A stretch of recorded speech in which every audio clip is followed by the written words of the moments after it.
Good evening. The Annapolis City Council's Public Safety Standing Committee's meeting is now called to order. Today is Monday, March 5th, 2018. It is now 6:04 p.m. And we will start by calling the roll. Alderman Payon, Here. Alderwoman Henson, Present. and yours truly. Business before the committee, approval of minutes. PSCO 20518, approval of minutes for the regular meeting. Can I have a motion?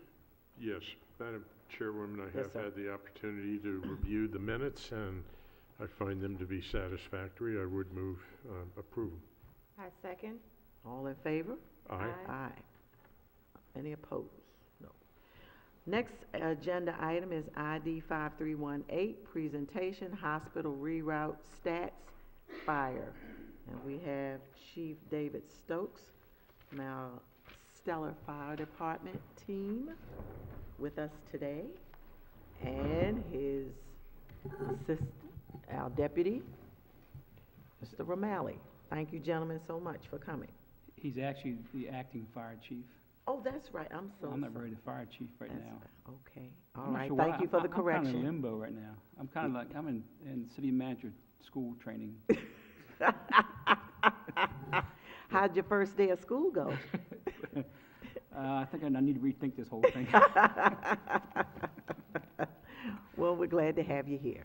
Thank you. So last meeting, we discussed a little bit about hospital statuses, and you asked for a breakdown. Yes, sir. So this is a a 5-year breakdown of the hospital status. So if you look at the yellow alert, yellow alert is when they would take any patients, they won't take any patient except a cardiac patient. So any of the basic run-of-the-mill broken arms, sick patients, you have to take them to some other hospital. The red alert is they will only take cardiac patients. And then the reroute is when they want nobody, to take them all somewhere else. So I was talking about in 2016, that's the year that I started raising a lot of heck with them. If you look at just the reroute numbers, they went on reroute 254 times in 2016 for a total of 375 hours. If you just go back and look up 2013, 12 times, 14 hours, 54 times, 78 hours. So in 2016, it's kind of like the high water mark. And that's when we started raising all the heck with them. And they started bringing it down a little bit in 2017. They brought it down some. They did have improvement. But if you look at the 2017, and again, go back and look at 2013, 2014, 2015, the waste is still high. What was the reason given for it being so high in 2016? I'm told it's basically it's a combination of increased demand for service, lack of beds at the hospital available, and staffing issues. Okay. So 2018 obviously is only the first 3 months, but they're right on record. I mean, they're 175 hours so far. So what this does to us, the reroutes, is when they go and reroute, then we have to go to either Baltimore Washington Medical Center, Easton Hospital, Bowie Health, or Harbor Hospital, all way outside of our the city of Annapolis. And just for the record, when we take our patients from the city of Annapolis away from their families to Harbor Hospital, they're very happy with us. They're tickled pink for us to take them so far away. Yeah. But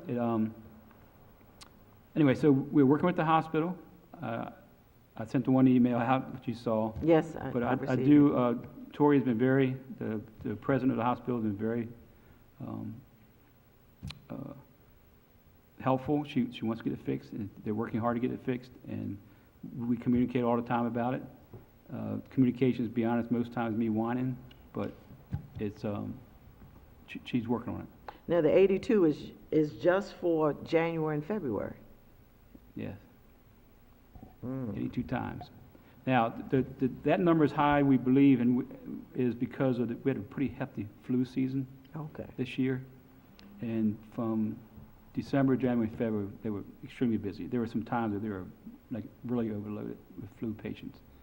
So hopefully that number will drop off as we go past the flu. The flu season now is pretty much under control. I just saw on the news the other day, so. So I'd anyway, probably this- like to see another report in May. Oh, to see sure. what it I can looks bring one, like. every meeting I can bring one. Okay, This is that'd be great. easy to do, so we will do that. Well, he will do that. Any questions? Okay. Thank you. Well, thank you very much. Next item on, excuse me, next item on the agenda is ID 5618, general discussion from our Annapolis wonderful, stellar Police Department, and we have Chief Baker with us this evening. Good evening, Chief. Good evening. Thank you so much for being here. I wouldn't miss this for the world. We know. So I have a number of things I wanted to talk about, but first there was an email between the three of us and Alderman Payne. I'm not sure if you were on that email trail or not, about statistics in Harbor House and Eastport Terrace. I have some numbers, but I'm not comfortable with them. And I replied back in an email about, was there a date range that you were looking for? So if you can provide me that, I'll be more than happy to get those stats out to you. What I had him, the analyst, do was run basically fiscal years. So we ran from July 1st, 16 through now, of February 17, and then July of 17 through now. So we're comparing basic 8 months, and we're right on point where we were call-wise. But that, that includes a lot of stuff like foot, frequent checks, a lot of officer-initiated calls. So I'd feel more comfortable having a day or two just to go through and reduce it down. Some things are, like animal complaints. I'm sure that the committee's not that interested in animal complaints. They're looking more towards general crimes of assault and robberies and burglaries and homicide shootings and discharging and things of that nature, not animal complaints and things like that. So our system crashed last week, and the analyst has been working through that. So hopefully, if you can give me a date range, I'll be more than happy to get you that information.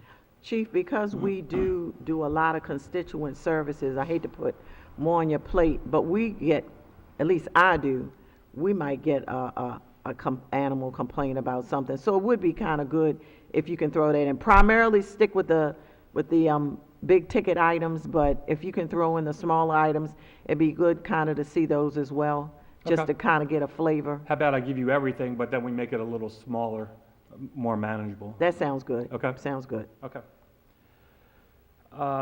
So just some general updates. We have 3 people coming out of the academy, 1 on Wednesday night graduating from Anne Arundel County Police Department, who is the valedictorian of the class. Oh, wonderful. Yes. And we have 2 coming out of Maryland Transportation Authority on Thursday. So they'll have the weekend off and start field training or gap training on Monday. Great. We also have 3 people, we're hiring 3 people March the 8th to go into Anne Arundel County Academy. I believe it begins the 18th of March. Mm-hmm. So it's 2 Hispanics and an African-American female. So it helps us with the diversity. Wonderful. And actually, the female is should be the first officer that went from from explorer to cadet to police officer. Yeah, so All I'm right. really excited about that. Very good. We actually had to fight off Baltimore County, had to make all kinds of promises to her, but we were able to get her through pretty quickly. Okay. So I'm really excited to have her on board. Good. We've had the fire chief and I and Chief Simmons and Chief Romali have had a number of discussions regarding active shooter, and we're reevaluating where we are as a public safety entity and the things that we need to do. And I think within the next few months, Chief, if you want to chime in, but I think over the next few months, we have a lot of things churning in our minds that we really need to work on. And that includes, working with the school boards, working training teachers and principals. I reached out to Chief Altamari and asked if we could be a part of that training. I think it's important that we train teachers and principals the same throughout the county. And the reason for that is you may be a teacher in Annapolis one day, but a principal out in the county on another day. And so if we're working on the same types of training, I think that benefits everybody involved. That's a great idea. I mean, I'm in an 800-student elementary school out in West County, and so we have regular drills, whether it's earthquake drills, active shooter drills, just a regular fire drill. But no, it's extremely important that we do it in a consistent basis throughout the county, and I love partnerships. I mean, thank you all for working together and working with our chief, Altamar, for the county. And also, just so you know, we're meeting next week? I think it's next week? Next week. Mayor, is it next week, Kevin? Yes. So next week, we're meeting OEM, The 20th. Fire and Police, on the 20th, meeting with the mayor and outlining our plan for an active shooter incident in the city of Annapolis, and to explain where we are at this time with our training and our equipment that we have.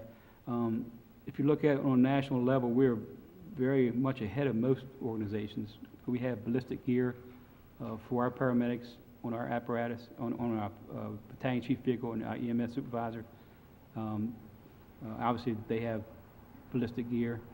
And one thing we've been talking about here recently is we've done a couple of drills on active shooter, and the drills we actually ran like a scenario, and sometimes the scenario didn't go as well as we'd like for it to have gone. So this time we had a discussion, and Chief Becker recommended, I think it's a good idea, is that instead of doing a scenario, we do a walkthrough. So we do the basic thing. Okay, if the first arriving police officer arrives, what are you going to do? And listen to what he says, and they say, okay, well that's right or that's wrong. This is what you should do. The first fire engine arrives. Okay, you guys, what are you going to do? And then walk through the whole step just like that. And that way, everybody knows what they should be doing. Everybody knows the right way to do it. We're not reinforcing the wrong way of doing it by doing a drill that's not being done properly. So I think it's a good plan. I think it's going to work very well. We've exchanged a lot of he's been sending me his law enforcement articles from magazines about active shooter. I've been sending him the fire active shooter from our magazines. And there's nationwide, there's a lot of interconnection now between public safety, fire, and police about active shooters. It's being, I'll be honest, it's being forced. It's got to happen. We have to learn how to operate together and function well together. And we're way ahead, I think, of most departments in the country. Great, and we should be. I mean, our proximity to Washington, D.C., as well as probably from Norfolk to New York, we're pretty vulnerable, I think, and so we should be way ahead of everyone else in this area. Any questions? Yes, Alderwoman Henson. Thank you, Madam Chair.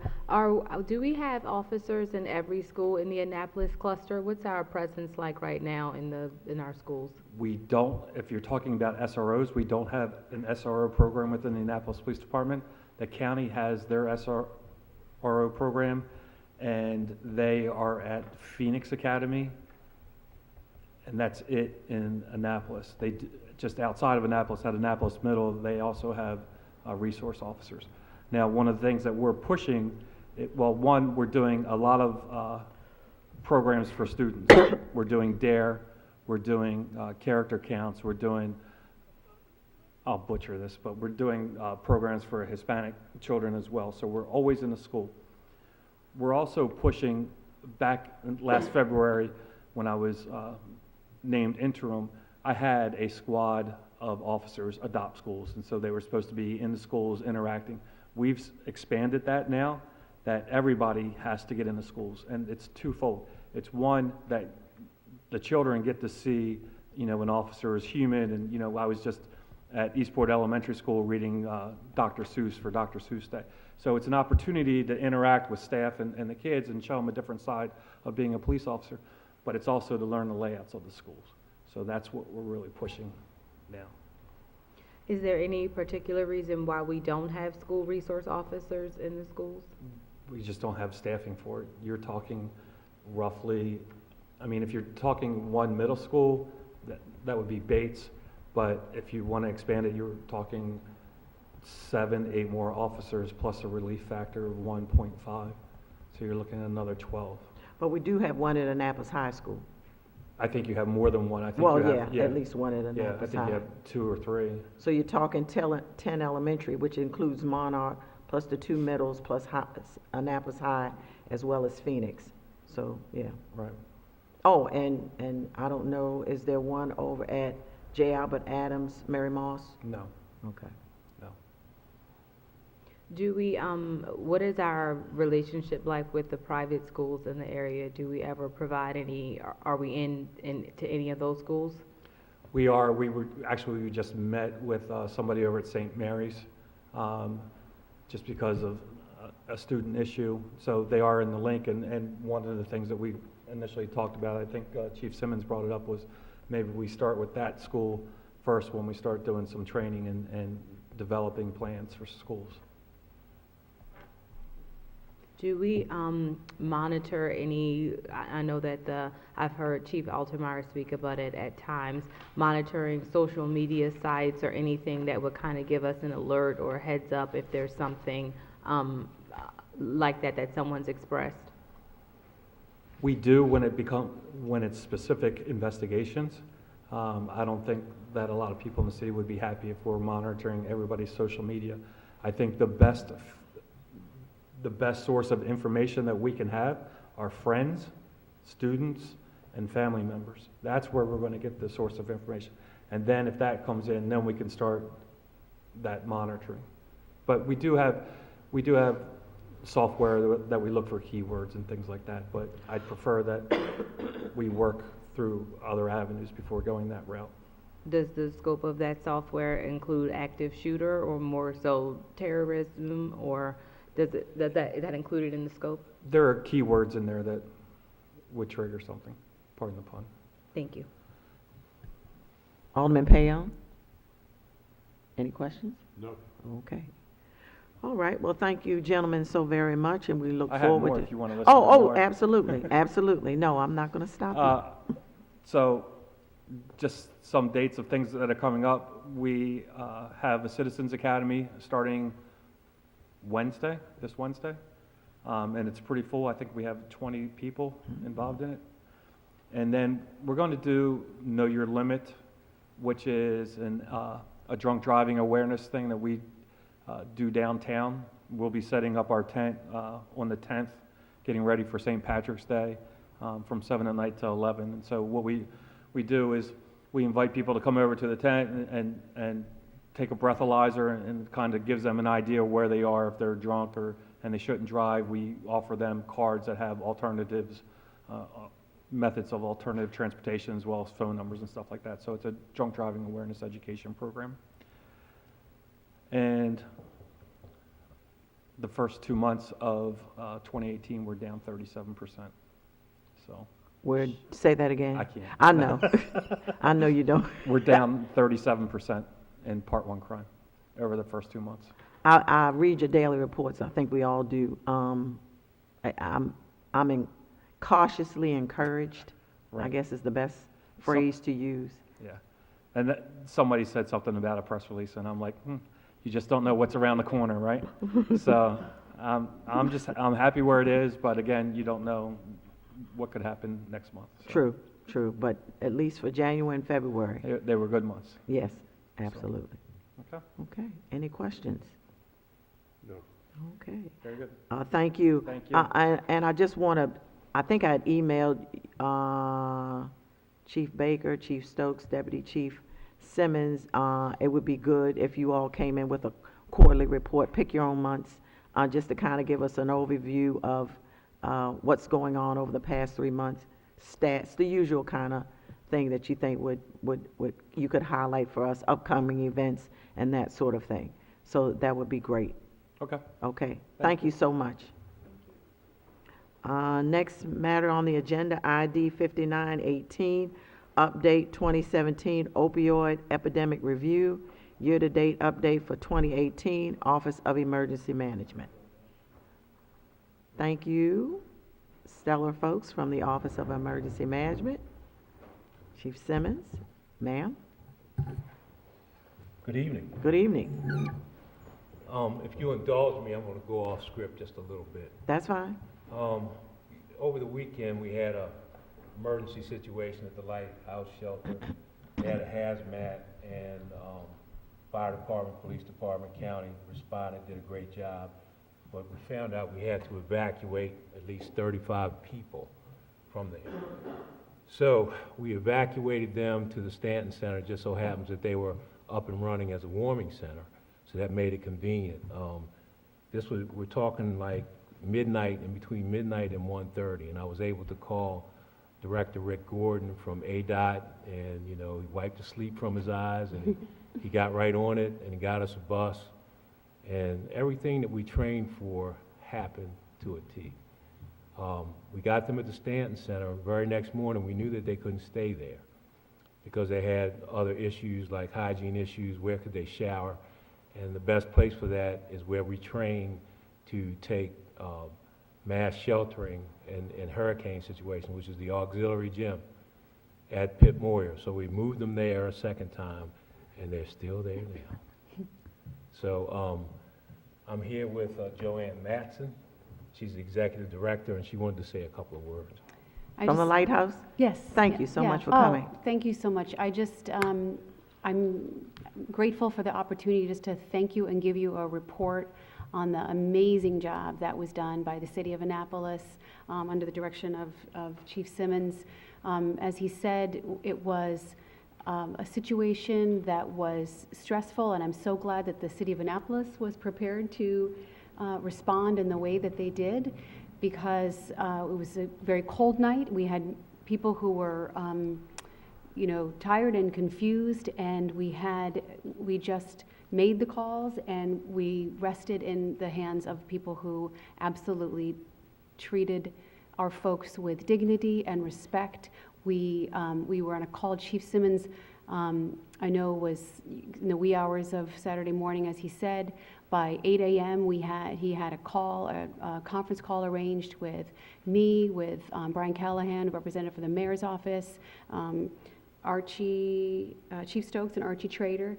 So just immediately talked about what we could do and how we could serve these folks, and made it happen. I actually was out of town. I was up in Connecticut at a funeral, and so I had to kind of rush back, but everything was taken care of. And by the time I got there, the facility is beautiful, beautiful cots, beautiful bedding, everything that we could need. And we've got volunteers, people helping, bringing food and stuff, but I just cannot commend the city enough for being prepared. And I just can't commend Chief Simmons enough, and the whole OEM for the way they responded.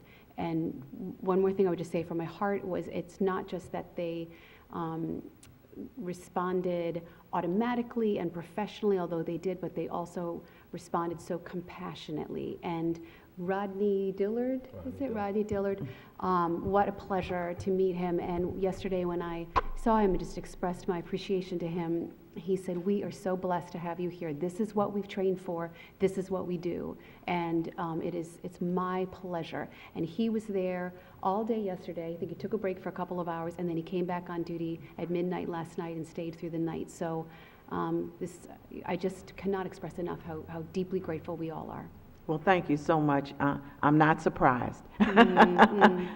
Fortunately, we do have a great team of folks on our city staff, and it always comes to light when we have situations like this. But congratulations to our city staff and Chief Simmons on your leadership, as well as Chief Stokes and everyone else involved.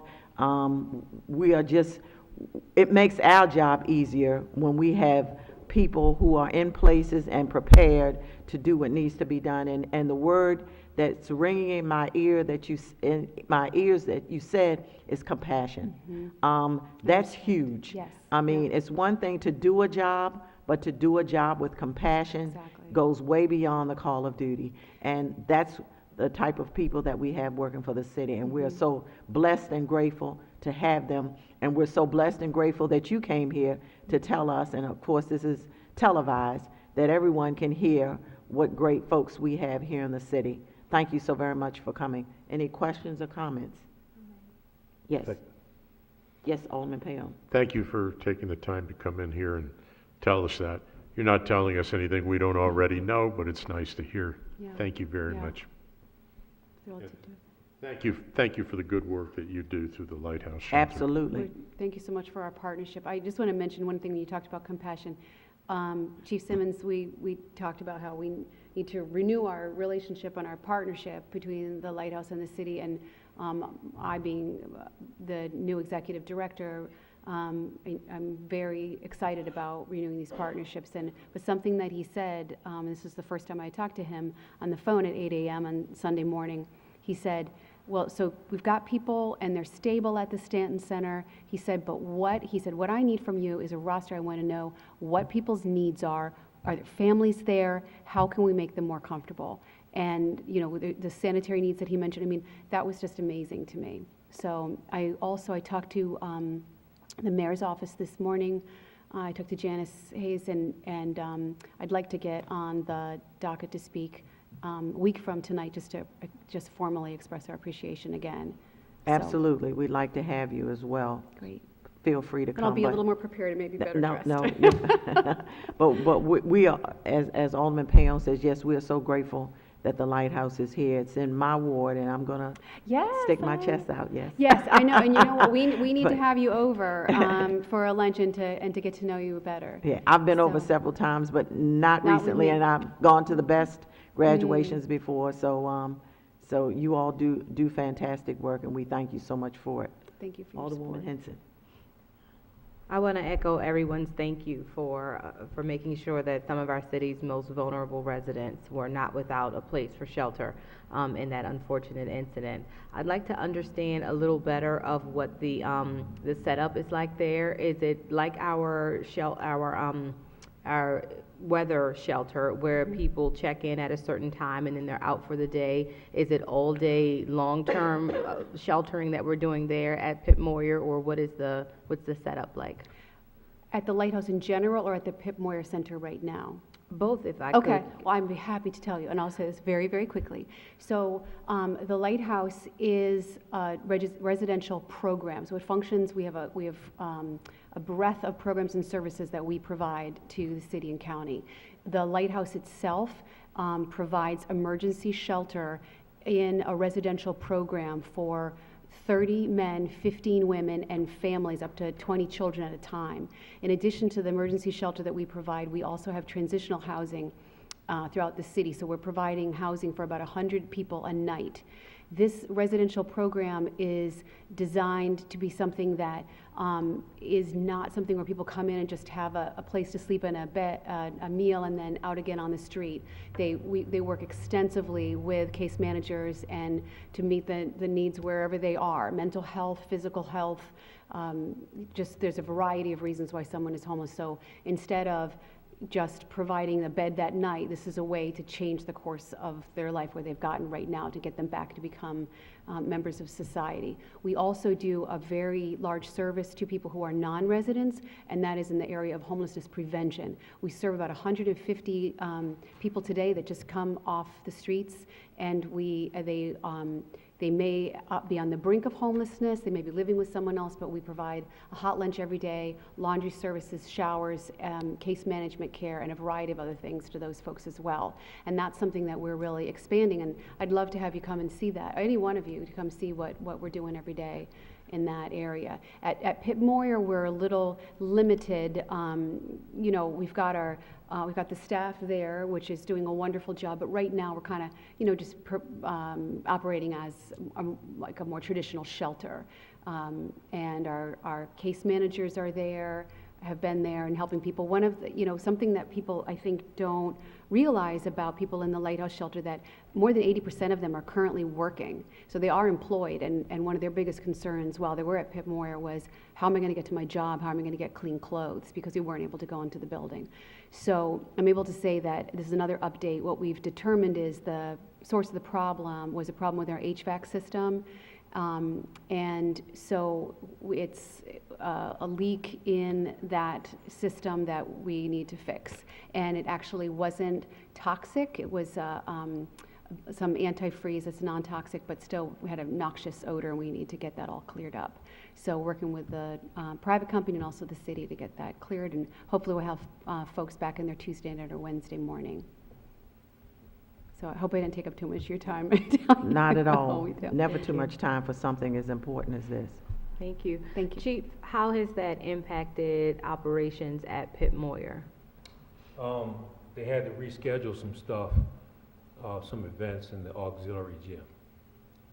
But, you know, you prioritize. Absolutely. And if we have a different type of emergency, whatever, if we have to shelter people, that's what's gonna happen, we plan for that. And I like to recognize too, that a lot of our success wouldn't be happening if we didn't get support from the administration, you guys, and the department heads, because they support us in training their employees.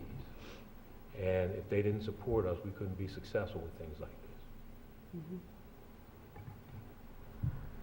this. If I'm maybe permitted No, one go more. right ahead. Are there representatives from the city, or is there someone that is there around the clock, or what is it? What is the oversight like when it's after hours there?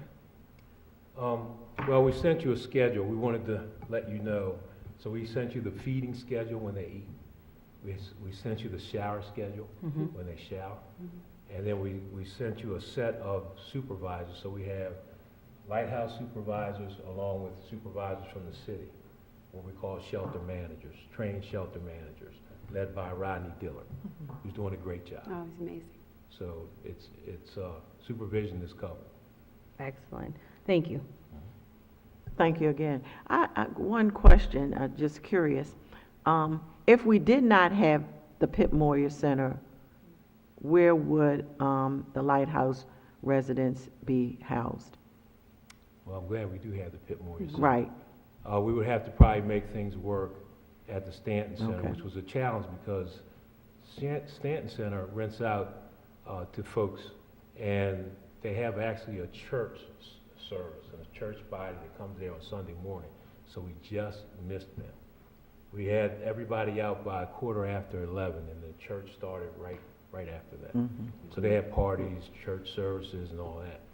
So our only option would be the Stanton Center, which is not the best option for personal hygiene reasons, no showers, etc. I mean, we can certainly lay them here at City Hall, but that wouldn't go over very well. But we join with the county in using Annapolis High School, but it would have probably taken a day or so to get Annapolis High School up and running, to take 50 people, where it only took 2 hours Sunday morning. And what would you do on during the school week? We would isolate an area at Annapolis High School. Yeah, it would be much more problematic then. It was. Okay. We recognized this problem in Hurricane Irene. We had to go to Annapolis High School. We had to send some of our folks, and I talked to Mayor Cohen at the time, and then we got the idea of using Pitt Moyer, and we worked toward it. We developed and we trained personnel, and this is actually the first deployment Oh, that we've had there. okay, So it worked out well. great. Thank you. Alderman Pale? But Chief, presumably, if we didn't have the Pitt Moyer Center, we'd have another recreational center. We did have the one down on Compromise Street, and as I recall, we used to use that in times of emergency. Wouldn't we be going there if we didn't have the Pitt Moyer Center, or wherever Talking else about we had a the old rec center, recreational facility? that's a little dilapidated, correct?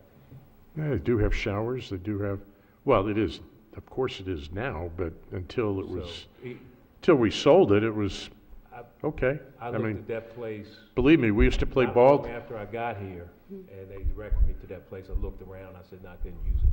We used to play ball there every Wednesday night, right up until the wrecking ball started going. Wasn't that bad? Yeah, I guess playing ball there and living there for a couple of days is kind of two different things. Well, we are using, I mean, mostly the gym, the showers, the locker areas, I would presume. And So last I seen, that was kind of a warehouse for things that the city was trying to get rid of last time I walked through there. So it just wasn't the best conditions. no, I'm just saying, if we didn't have the Pitt Moyer Center, we would have something else, and presumably we would be using that, isn't? Okay, thank you. Any other questions? Okay, thank you so much for coming, and we look forward to you coming back on next Monday. Great, and can I just also say thank you so much to the Annapolis Police, because they help us all the time. Sometimes I just call and I say, I've got a situation, I don't know what to do, and they come by and help us so much, so we, much support from you as well, thank you. Absolutely. Thank you so much, Annapolis Police Department. Again. Okay, thank you so much. Thank you. So. Yes.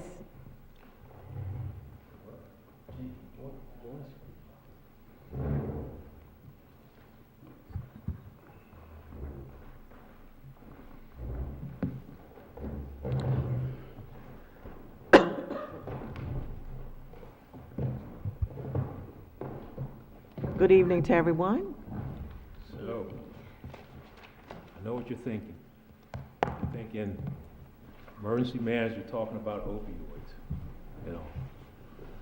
I'm in everything except for a hearse, but the reason why I'm talking about opioids is that when the governor declared a state of emergency to combat opioids, when he declared a state of emergency, it was no different than a hurricane or a snowstorm. It activates all emergency managers. So we just been added another task to tackle the opioid issue. So, do we have a handout for the folks? I have a handout for you.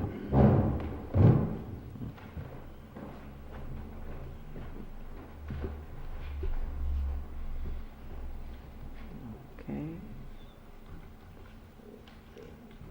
All right, thank you very much.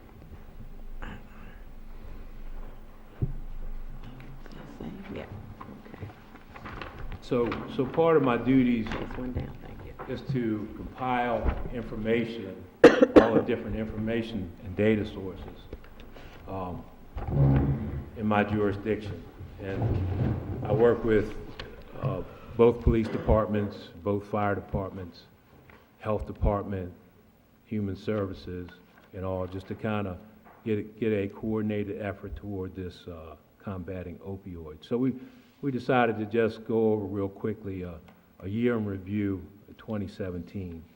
And if you look at the handout on the top left, overdoses are increasing. It's not declining. So the number of opioids or overdoses in Annapolis are over 6 times higher in 2017 than 2015. In 2015, we had 0 fatals, and we had 19 non-fatals. Compared to 2016, we had 9 fatals and 63 non-fatals. And in 2017, we ended up with 12 fatals and 145 non-fatals. And it actually can fluctuate depending on what the medical examiner finds. He'll go back and say, okay, that was an overdose, and then that puts one more slash in the slot there. So Chief, anything on those? Did you want to comment on any of those? Okay, so move across to programs and initiatives. So what are we doing to kind of get a hold on this opioid epidemic? Safe stations. You know about safe stations. Safe stations are approaching 600. It's highly successful. A lot of folks have been looking at that program, trying to mimic that program. The crisis response is what makes it, and a lot of folks don't have that, so they're not really successful with that program. So you know a lot about safe stations. Now, the Substance Use Disorder Bed Finder program was born in Annapolis, and I have Sean Wampler. The trio of us, we were going to opioid meetings, and we started thinking about how can the crisis response quickly find treatment centers as fast as they can. And we came up with the Substance Use Disorder Bed Finder program. And Sean Wampler was instrumental in putting that together, and I'll let her comment on that program.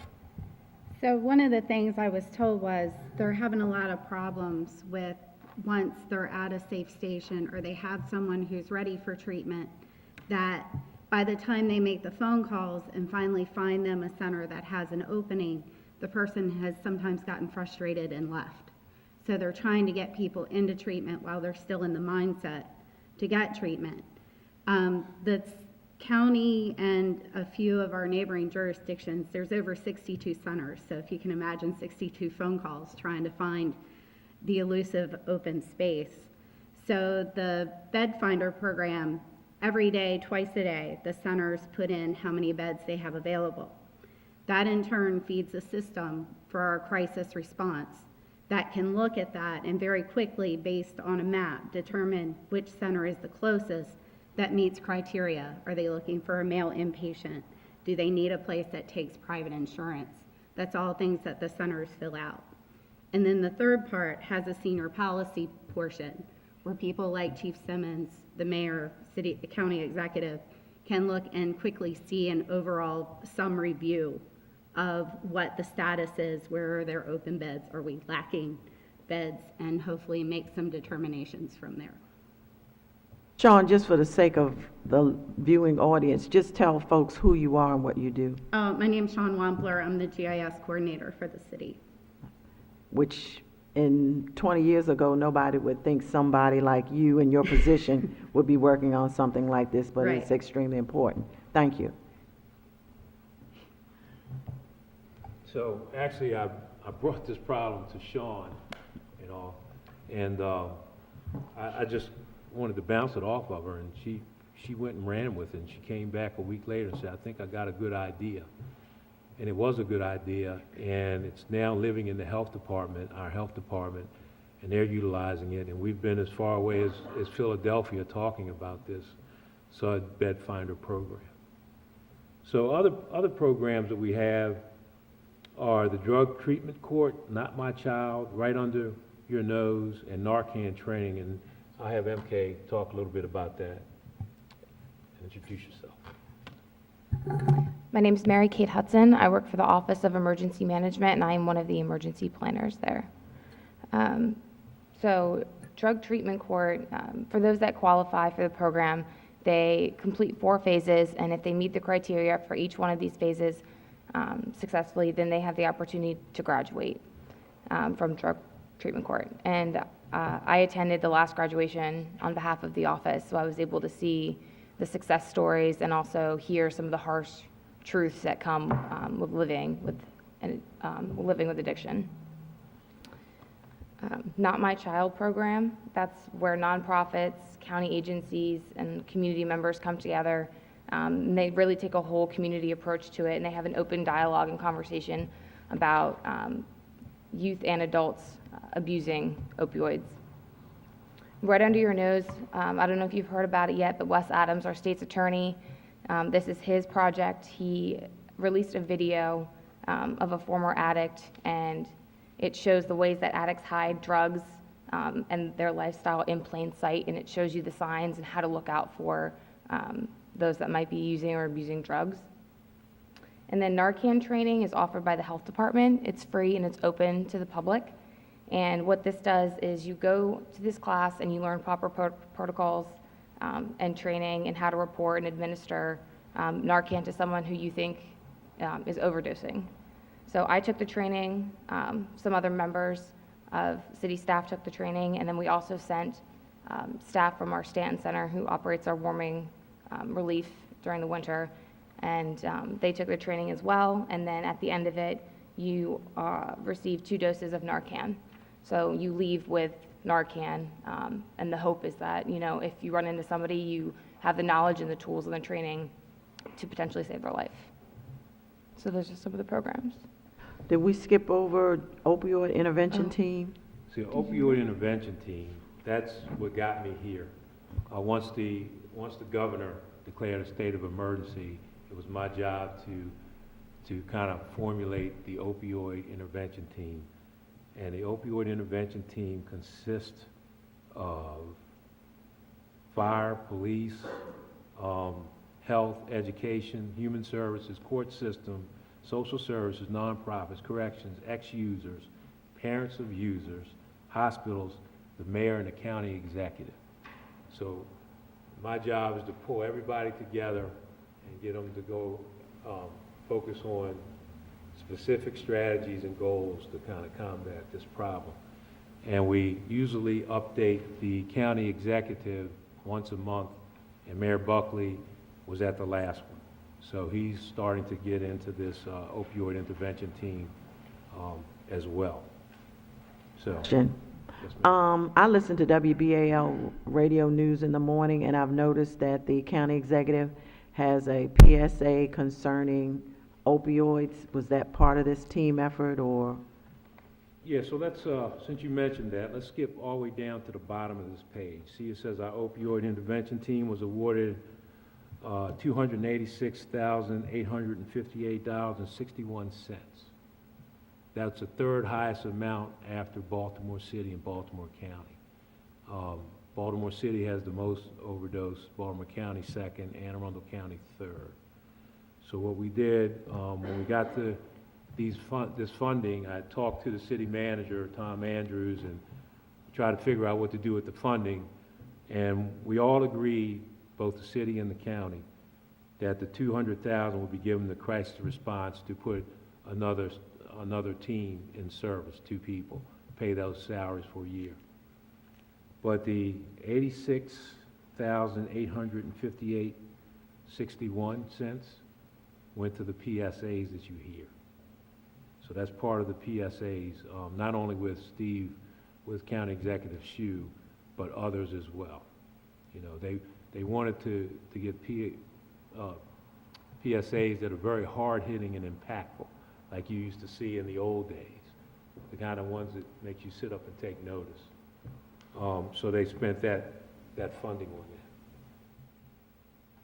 So that's what you hear. That's part of that Okay, thank you. 86,000. So, prescription drug drop-off boxes. Chief, did you want to say a little bit about that? So our lobby is open 24 hours a day for people to come in and drop off any prescription drugs that they may have in their house. I've been, I'll call it a victim of having somebody come work in my house and they go upstairs and go right into the medicine cabinet, and that's the first thing that, that's gone, and then the only thing left is the empty pill bottle. So the best thing to do is, if you're no longer using that medication, is to take it and drop it in a box, and we collect it all and destroy it. We also do an operation, I think it's twice a year, with the DEA, where they do big advertisements about dropping off prescription drugs. So it's in addition to the drop box that's in our lobby 24/7.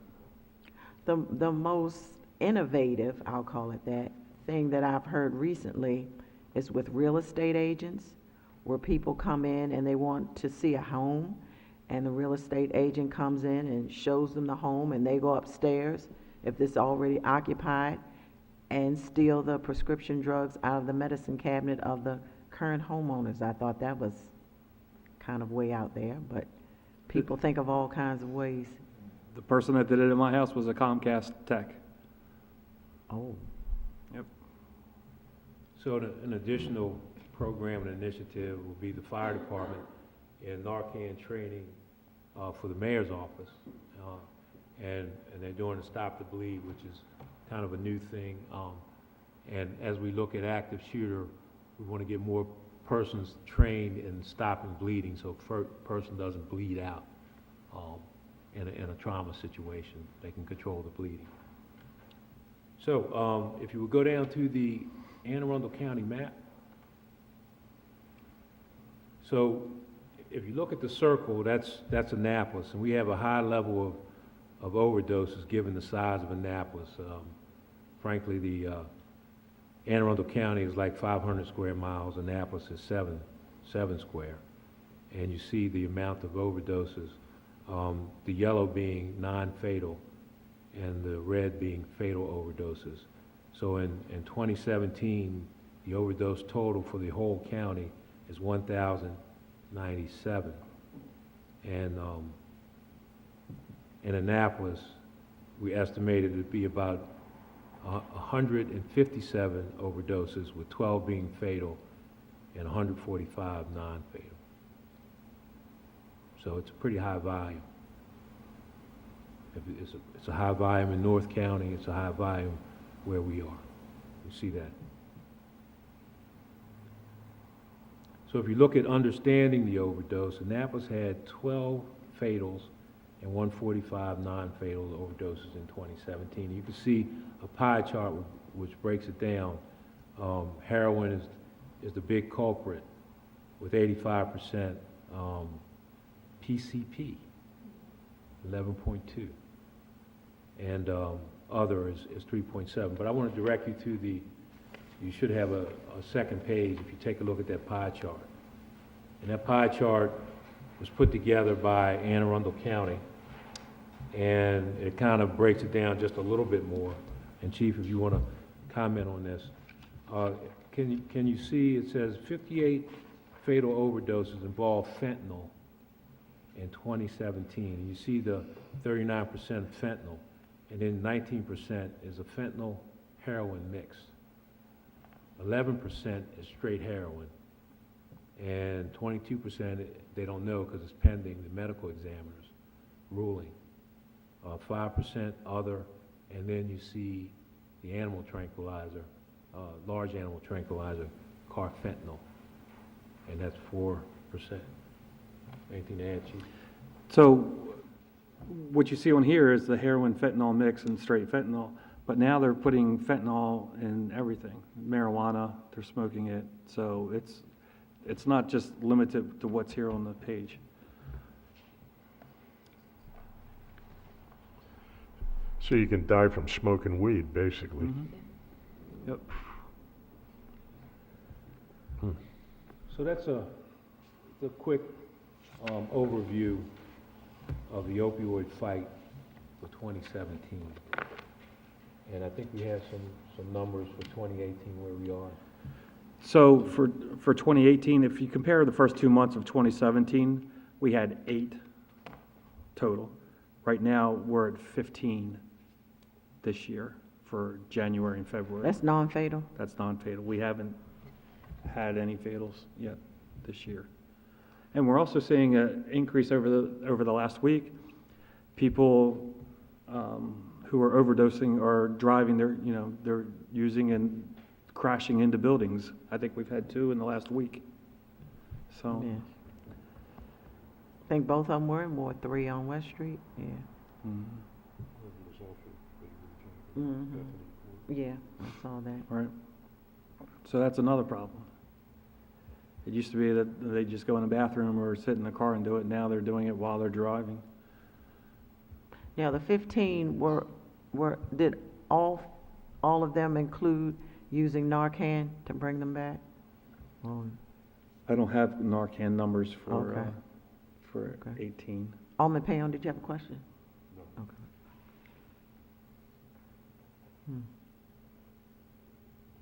I will say that we did have someone not come into the police station, but actually stop an officer on the street and asked about the program, and he was brought into the station, and the whole protocol took place. So that was our first one. I was very excited about it. Yeah, that's very good.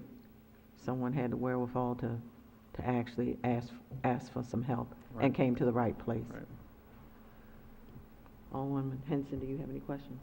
If I may just make a few comments, I witnessed a person that overdosed in 2017, and I witnessed our Annapolis City paramedics come to the scene, and it's amazing how the Narcan just turns a person right around from being blue and foaming and lifeless.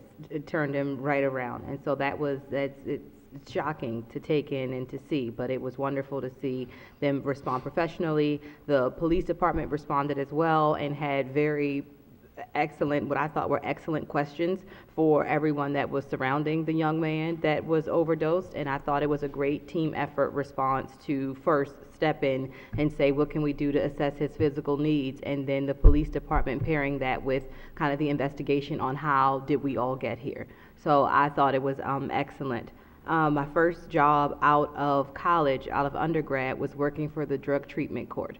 So I used to assess cases that came to the state's attorney, drug theft or prostitution charges, and screen those for people entering into the program. And so it is a really transformative program when people are able to really catch hold of the opportunity to have your charges placed on the stat docket to kind of get a clean start with drug treatment court. So it's excellent to know that our emergency management and police department are supporting those efforts there. I've also had the opportunity to see our state's attorney and Ms. Corbin from Crisis Management do the Not My Child presentation. They'll start off with middle school kids and says, you know, who wants to have a needle in their arm? And everyone is, no, that's gross.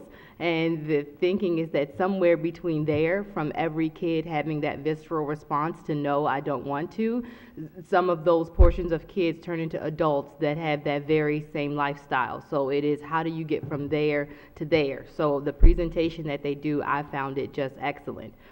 With the children as well. So it's good to know that all of these efforts are working together. The bed finder that we have, I have friends who are representatives in different municipalities representing different agencies across the state, and sometimes I'm able to bring these things to them, like our Eastport Working Together meetings, things like bed finder that people in other jurisdictions haven't yet mastered or gotten at all off the ground. And it's always great when I can brag on Annapolis and say, look at what we're doing. So this is encouraging to hear. Thank you so much for that insight. Anything else from the team?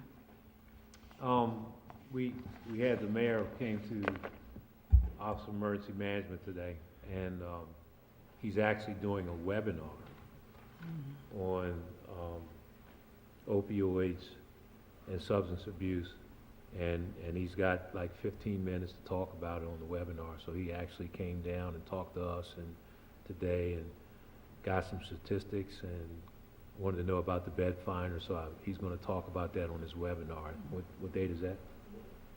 The 8th. Okay. So Thursday. Okay, great. Thursday. So he's been engaged in the opioid and substance abuse fight. Wonderful. It's a team effort, It is. for sure. Thank you all again. Anything else? Okay. Thank you so very much again. We appreciate all that you do and continue to do, and keep up the great work. Okay. Moving on to our next agenda item, legislation before the committee, number 4, 0318, abandoned vehicles, for the purpose of permitting an authorized agent of the City of Annapolis to exercise limited enforcement authority in the impoundment of abandoned vehicles, establishing a fine for leaving wrecked or non-operating vehicles on public property, and matters generally relating to the abandonment of vehicles. Okay. We have our legislation here available. We have our staff report, and that's also for the wrecked vehicles. We have our fiscal impact study and our transportation board findings. Yes, Alderman Payon. Thank you, Madam Chairwoman. I have had the opportunity to go through these pretty thoroughly, and I would have been nice to have gotten these amendments a little bit earlier than. Well, I will apologize for that. That was totally my fault. No apology needed. It's just, the only thing, I'm fine with every single one of these. Okay. The only thing that I might add, as a matter of fact, I intend to add, Okay. when we go to the council, is that I want to also authorize the city of Annapolis to do this for vehicles that are abandoned on something that would meet the Motor Vehicle Administration definition of public highway.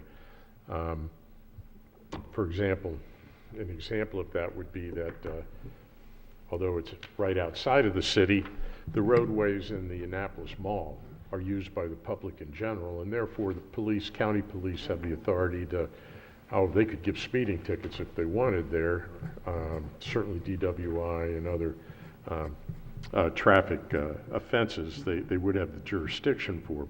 I have a problem right now, and it's been very vexing because there's an abandoned vehicle that's being used by drug dealers on what is now, what used to be HACA property is now private property technically. Oh, And, I mean, I can tell you, because you know the area very well, it's off of Pleasant Street, the parking lot behind the owner-occupied new houses.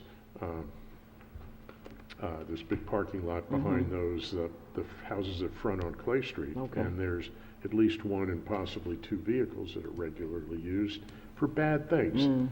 And we're having trouble getting to them because technically it's not public property anymore, it's a private roadway. And however, it is used by the public in general, anybody that goes in to visit those residents. residents. I mean, the public is perfectly welcome to, you know, come in there and do a legitimate business there. And I think that would make things, that would complete this for me. Okay. Uh, There's no constitutional violation or anything?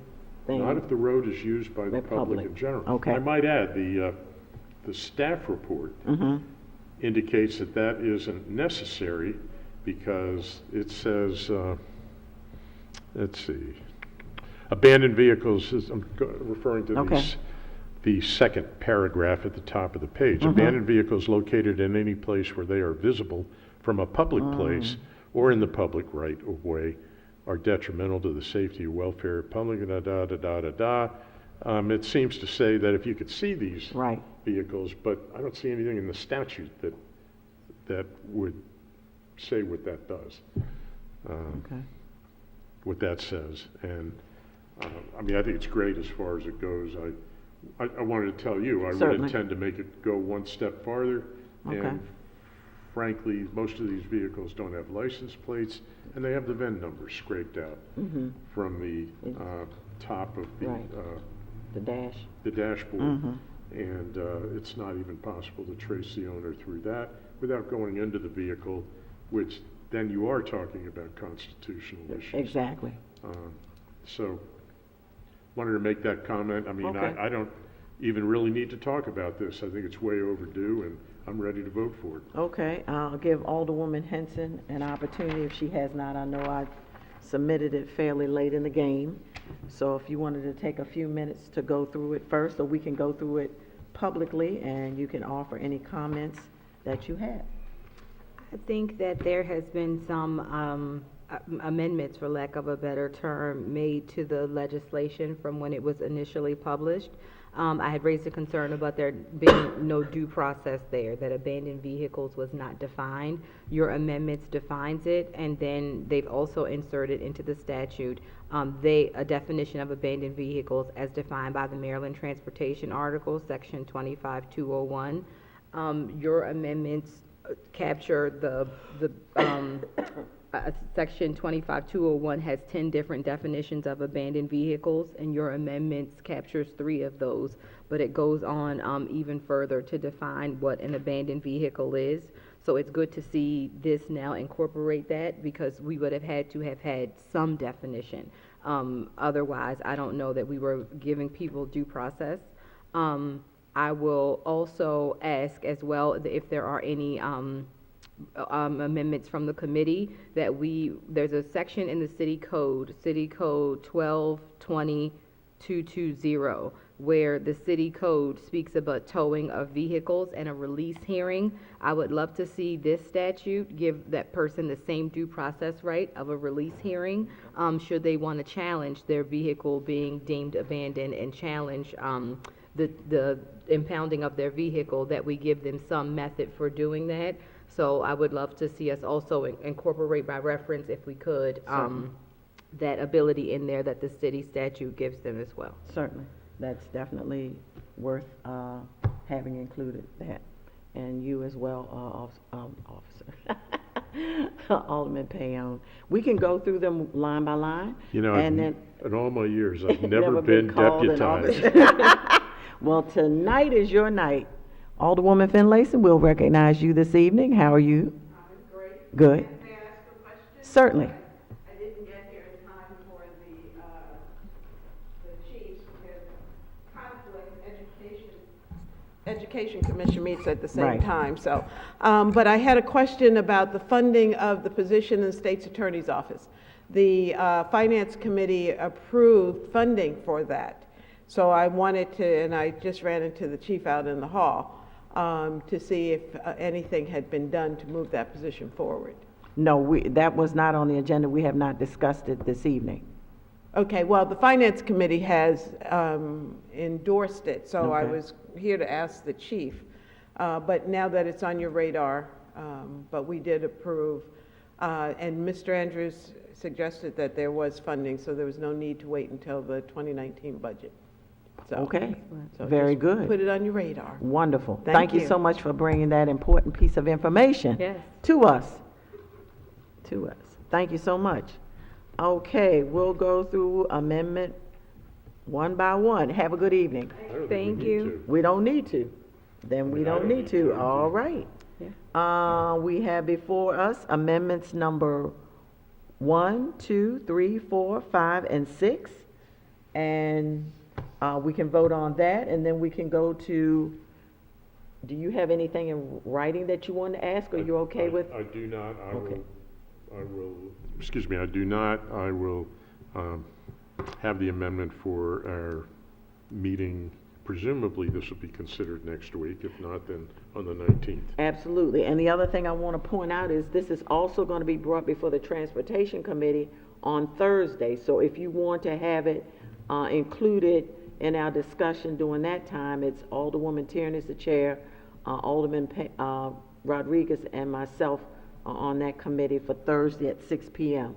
So if you would like to have that considered during that time, that would be a great thing. Okay. Okay. And Alderwoman Henson, do you have anything in writing, or do you want us to vote on what you have tonight? No, I don't have anything in writing, but Okay. thank you for the admonishment to make sure it's before the Transportation Committee as well. Great. I'll do that and then have that submitted timely for the council agenda too. Sounds good. Okay, at this time, I would move that amendments 1, 2, 3, 4, 5, and 6, ordinance number 318, abandoned vehicles, move for consideration to be, Approval. You move for approval. oh, sorry, thank you so much. Move for approval, that they be considered for consideration at our council meeting at this time. And I would move for approval. Can I have a? Second. May I, for discussion? Yes. The amendment number 2, since they have made the changes to the piece of legislation, I don't know that our line numbers are lining up, May not. and I don't know that number 2 will be a necessity if it overlaps with the Maryland Transportation article, section 25201, that does have this same language on defining abandoned vehicles. It does mirror your language of 48 hours, of all of those different terms being inoperable, illegally parked. All of those things are contained there, and then a few more. I'll pass this down for my colleagues to view, just to cross-compare and see if we have all of those captured. If we do, I don't know that we need to move Amendment 2 Okay. forward. What is the will of the body? Actually, I think it should say line 18. 918 instead of 17? Uh, 18. Well, abandoned no, maybe you're right. I'm sorry. No person leaving. I'm sorry. I think maybe perhaps that is correct. Should be line 17. I didn't even look at this. Yeah, that's something Alderwoman Henson printed out for us. I mean, I'm looking at this for the first time. Me too. That's good.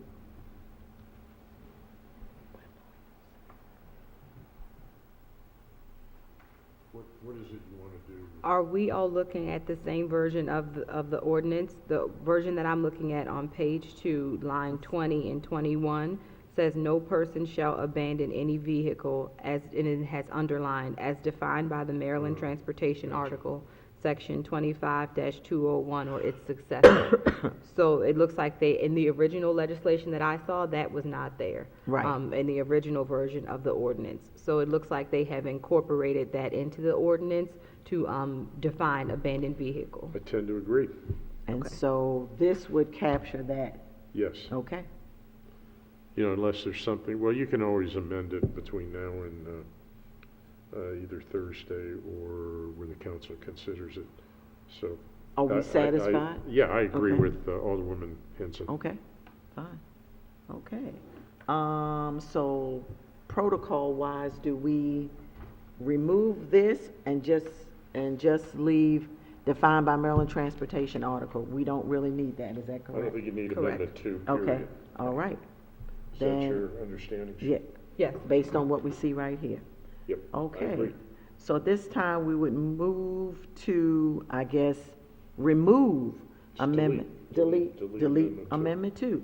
All in favor? Aye? Aye, okay. And we would move, and we've made the motion to move toward 1, 3, 4, 5, and 6. And I heard a second. All in favor of recommending this to our council colleagues? Aye. Aye. All opposed? No. It is passed. Okay.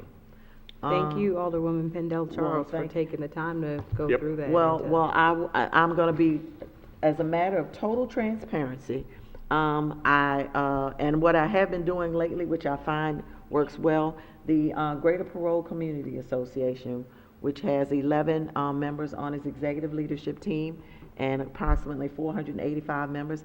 I had the executive team look at this because we've been experiencing a lot of quality of life issues in Ward 3, so I thought it would be appropriate for them to look at it. And they were the ones who put this together, so I'm not going to take the credit for it. But after I reviewed it, I thought it was most valuable and important. Excellent. Thank you so much. Thank you, and believe me, if this doesn't go right, we're just going to blame you now. Rightly so. Okay, next on our agenda is R-118, wrecked or non-operating vehicles on public property, fine for the purpose of establishing a fine for a violation of Section 12.44.030.A of the Code of the City of Annapolis concerning leaving wrecked or non-operating vehicles on public property. Okay, and we have that piece of legislation before us. And this is a piece of legislation introduced by Alderwoman Tierney. Excuse me, Yes. Madam Chair, I've been informed that we voted on the amendments. We did not vote Oh, on we the didn't. ordinance as amended. Oh, thank you so much, Miss Substitute Regina.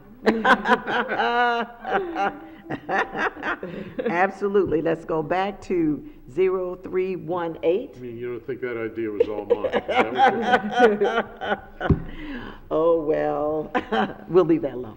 But Just 'cause I anyway. felt this little Tug on your sleeve. Anyway, we will now entertain a motion to move ordinance 0318 to be submitted to our colleagues.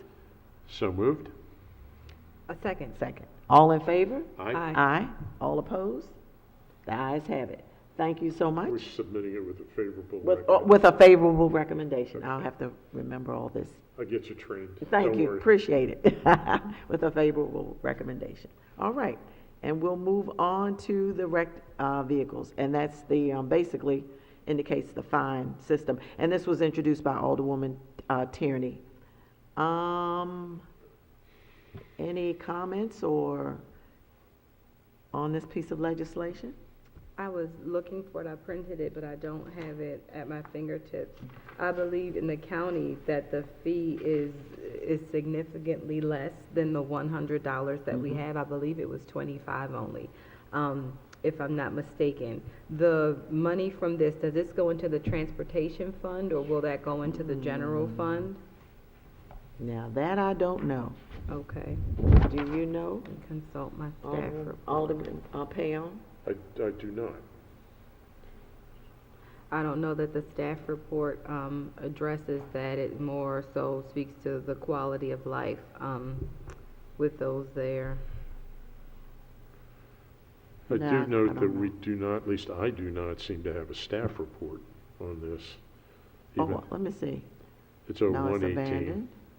I hit staff report and And it's it the comes up same on one the as same one as ordinance. 0318. Mhm. Let me see, wrecked or non-operating vehicles on public property for the purpose of establishing a fine. There have been several observations by citizens. Resolution is. I mean, it's not hugely important, I think, under the circumstances, because it does just seem to deal I don't with know. And that's a question we deal can with ask. it just deals with a fine. Yeah, we can Maybe ask either Alderwoman Tierney at Transportation or Mr. Gordon, because he should be here on next Monday. Excellent. So ask him that question.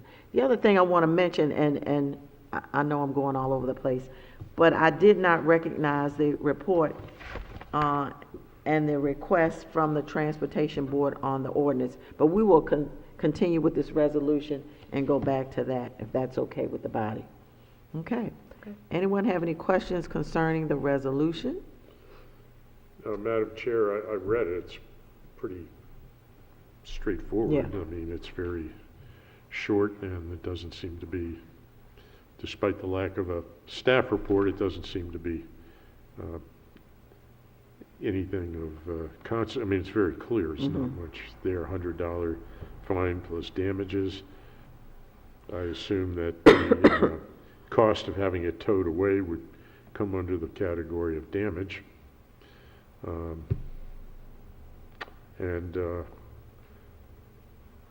I would move for favorable consideration at this point. Okay, so moved. At this time, I don't know that I have the information I would need to make a decision. If there's any redress that a person could have, $100 fine. I know with some of our housing authority properties that several of them have city streets that are in the properties there. And with a $100 fine, if that is your only means of transportation, in addition to all the towing fees, presumably they would have to remove your vehicle by impound, and then an additional citation of $100. I don't know that I have all the information that I would need to feel comfortable recommending that favorably at this time. If this would afford that person any opportunity to be heard, to challenge the designation of their vehicle as a wrecked or non-operating vehicle, I would just like to see some of those features built in. Would you feel more comfortable, would you feel more comfortable if the fine was lowered? Yes. Do you have any suggestions? I think $50 is a more reasonable fine than $100. I think that mirroring what the county has, and my apologies that I don't That's know okay. where I placed that paper that I had that had the county's same fine, but I think that 100 is onerous. You said 25 was the county? I believe so, but I would like to Well, just double what, check. do you have a problem with 100 for subsequent offense, each subsequent offense? Having it escalate, no, I think that that is a fine idea, to have an Okay, escalation clause in but there. $50 for the first offense, $100 for second. That's an excellent idea. I can certainly go along with that, All Madam right. Chair. Why don't we amend the fine to read $50 plus damages for the first offense? And Certainly. $100 plus damages for repeat offense violations. I think that's an excellent compromise from the negotiating team. I would second the amendment, but I made the amendment, Okay. so. Alderwoman Henson? I will second the amendment of Alderman Pale. All right. All in favor? Aye. Aye. All opposed? All right, the motion carries, and this will be moved. This Still will have to be, vote for the, oh, right. Okay, that's right. Now that we voted on the amendment, now we will vote on the resolution. As Resolution 1, as amended, thank you. Resolution 1-18. I would ask for a motion that we move Resolution 118 with amendments. so and moved. Second? All in favor? Aye. Aye. All opposed? No. And that will be moved to our city council colleagues for their consideration. Okay. Now, I do want to go back to the ordinance, and I'd forgotten about the Transportation Board's letter. And they had 4 different points of consideration for us. The first one, they don't have the pages They have lines 21, 22, 23. And I'm assuming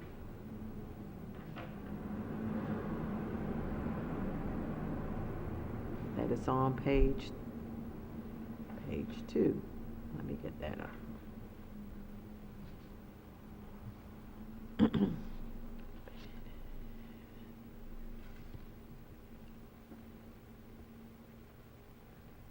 Okay, let me see, 21, 22, 23.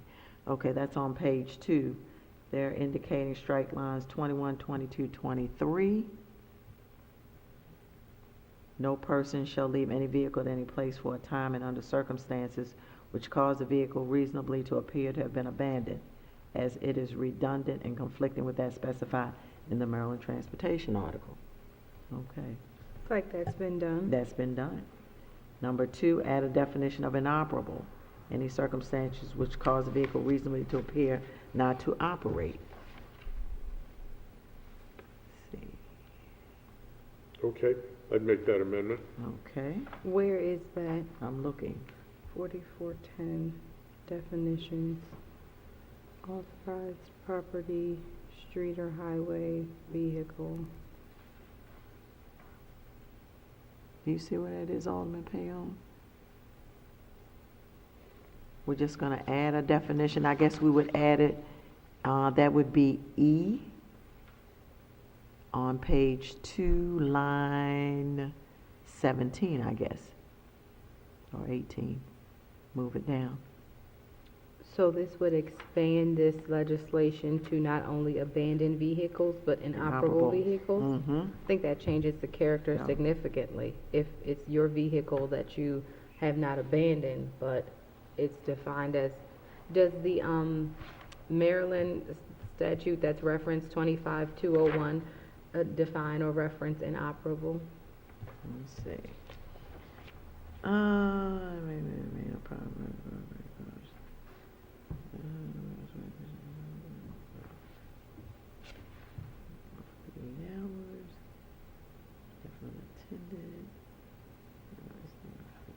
No, I don't see it on here. Under abandoned, they talk about inoperable, but they don't give a definition.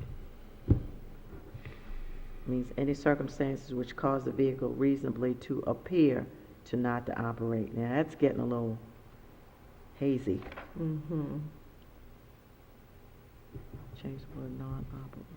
According to inoperable. The number 3 is under section 1244.30, change the word inoperating to inoperable. Okay, the language, that's a different issue. That's just English. The word unattended.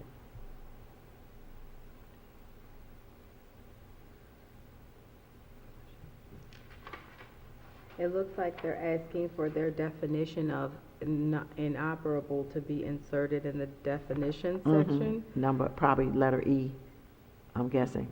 Okay, so we have several classifications of wrecked or non-operable. We have dismantled, non-operable, wrecked or junked vehicle in 1244.030. So they're asking only to define inoperable, not dismantled, wrecked, or junked, and to define inoperable as circumstances which cause the vehicle to reasonably appear to not operate. I guess that's if you looked in and it didn't have a steering wheel, didn't have a tire, was the tire flat? It could be a whole range of circumstances. Yep. Anywhere, like I said, from a flat tire to the hood's up and there's no engine in there. I guess is the worst case scenario. What does the body think about that? I generally favor definitions over no definitions, but I don't know that this, Is the Takes right us- definition. yeah, takes us there. Circumstances which cause the vehicle reasonably to appear not to operate. I guess you have your reasonable person standard with reasonably, and it doesn't put more of a duty on the responder than showing up and just doing a cursory look. You don't have to knock on the door and get someone to prove is it Exactly. operating or not, or locate the owner. And then if we marry that with the right to have a hearing that we've incorporated as well, that does give the person the opportunity to challenge and It does. say It does. if their definition is unreasonable and to prove that the vehicle is operable. I think a reasonable person can look at any vehicle, and if it appears not to operate based on what I said, a flat tire, no steering wheel, the hood's up, there's no motor, or now if they don't have a seat in there, that wouldn't count, because Right. you can still operate a vehicle without a seat. But I think the ones that you can visually see, but you're right, when you add the part about the follow-up, I think I would be comfortable using this definition with the follow-up that you provided. What do you think? All of you think? Okay. Sounds All right. fair. Okay, at this time, I would move that we adopt number 2 on the Transportation Board's request for amendment with the Well, I would, definition of I think inoperable. you're the chairman, so one of us has to move, and I would move it Oh. this time. I'm sorry. Go right ahead. No, Second. that's okay. Okay, all in favor? Aye. Aye. All opposed? Okay, all right. Number 3, change the word non-operating to operable to make the language consistent. Inoperable. Inoperable, thank you. Thank you. At this time, I would. That's fine. That's I'd move, English. I'd move that we make that amendment. Okay, do I hear a second? Second. All in favor? Aye. Aye. All opposed? Motion passes. Number 4, the word unattended. No person shall leave unattended any partly dismantled to make sure inoperable vehicles that are actively being attended to during a repair situation are not considered in violation. Makes sense. Alderman Pale? I don't think it's necessary, but okay. That kind of helps with the follow-up. I think so too. You wouldn't want to run to the store for parts and have your vehicle sitting there dismantled partly. I agree. I think the chances of that happening are pretty remote, but. I remember a gentleman in parole who did just that, and he might return 2 or 3 days later, but we won't get into that. So, all right, entertain a motion? I would also add that when we're defining inoperable and referencing it, we're doing it in conjunction with the definitions in the Maryland article. And in the Maryland article, it says that it's inoperable and left unattended on public property for more than 48 hours. Okay. So it does have a measure in there where if you do have the vehicle partly dismantled and you're mid-repair, that it would have to be 48 hours, that it would have to have been in that condition or more. So I think when we put those two together, it does give an added protection too.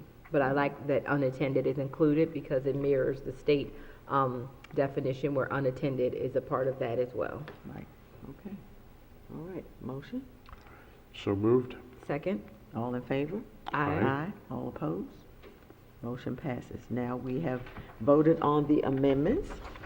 I think we have to vote on the We'll vote ordinance all over again, on the ordinance all over again, as amended. as amended. All right. This time I'll entertain a motion regarding ordinance number 0318 as re-amended. So moved. Second? All in favor? Aye. All opposed? No, the ayes have it, and this will be moved favorably to our colleagues on the city council. And also, our colleagues on the transportation board will see these as well. So I think that's good. Okay. Anything else for the good of the order? Next item on the agenda is adjournment. Madam Chairwoman, I move that we adjourn. I second. All in favor? Aye. Aye. All opposed? Meeting is adjourned at 7:33 p.m. Thank you so much. Thank you. Okay.